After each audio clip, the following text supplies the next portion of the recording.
Hello everyone, in this video we are going to discuss about American slangs, because if we watch interviews of big celebrities and prominent people, most of the time they use either slangs, idioms and phrasal verbs.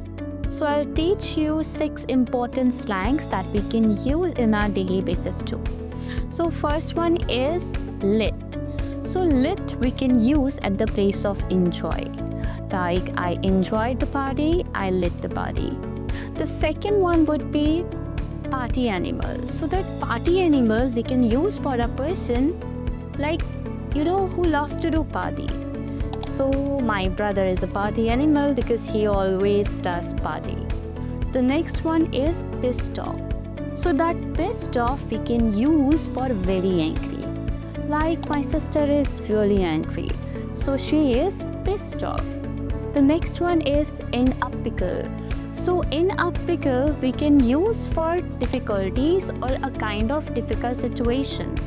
Like, she is in trouble or she is in facing difficulties. So she is in a pickle. The next one is no worries. So that no worries we can use at the place of you are welcome. And the next and the last one is my bad. So my bad we can use at the place of sorry. I'm sorry, my bad. These are the 6 slangs that will help you out to communicate better, and we will meet you in the next video. Goodbye.